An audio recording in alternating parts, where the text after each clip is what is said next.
When I actually referred my mom to hospice on April 30th, I didn't think that she would actually qualify for sure, but she did. She met criteria. Thought she'd be on service for a while, but the following week was May 4th, which my mom was a huge Star Wars fan, and we say May the 4th be with you. And we watched Star Wars all day that day together. And then I, the next day on May 5th, I had my brother's FaceTime call with her so that they could see her and talk to her. And we scheduled something for Mother's Day to talk again. And then on May 6th, she talked to Linda Cohen, which is a really, really good friend of hers. And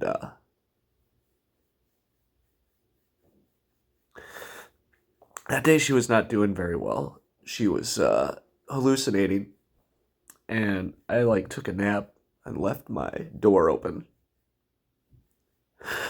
And I heard a bang, and it's because she was trying to walk and she had fallen. And I ran downstairs and half asleep was like, "What are you doing?" And she's like, "I'm trying to get out of here. I'm dying. I'm dying." And she said, "You just want me to die, don't you?" And at that moment, I was so frustrated. I said, "Yes, I do." But I really didn't. I just, she had such a shitty quality of life at that point. It was so hard to watch her. But the next day, she was not aggressive or abrasive. She started to become pretty unresponsive. I asked if there's anything I could do, anything at all. Would you like to watch a show? She said, "Star Wars." Those are the last two real words that I ever heard her say, was Star Wars. Of course, I put it on for her. The next day, she was no longer. She was no longer really responding, and I had to start giving her morphine, which emotionally was so crippling I can't even tell you.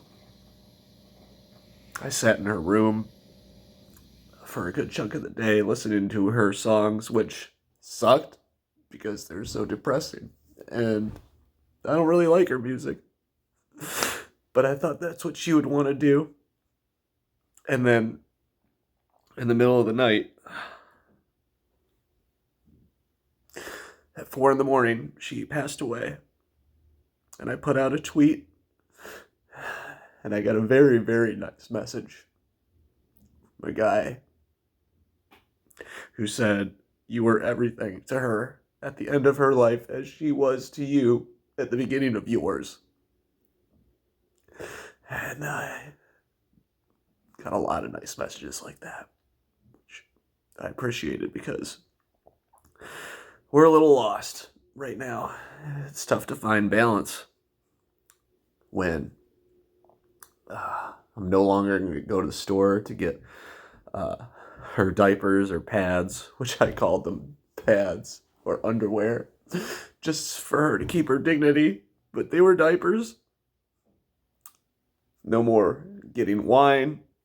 No more getting bleach to clean her potty out. No more showering her 3 or 4 times a week. It's going to take some time for sure to find balance, but we'll get there. And we didn't have a memorial for her because, well, 2 reasons. One, she said she never wanted one, but 2 was, I'm not going to lie, I was mildly concerned of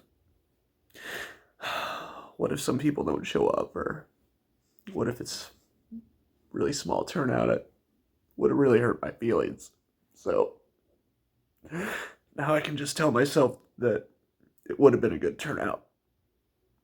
And I honored her wish to not have one. My grandparents are in the backyard by the golf course, and my mom requested that her ashes be spread there as well, which we will do. So, appreciate you listening. I love you, Mom. Miss you. And I'll do my best to make you proud.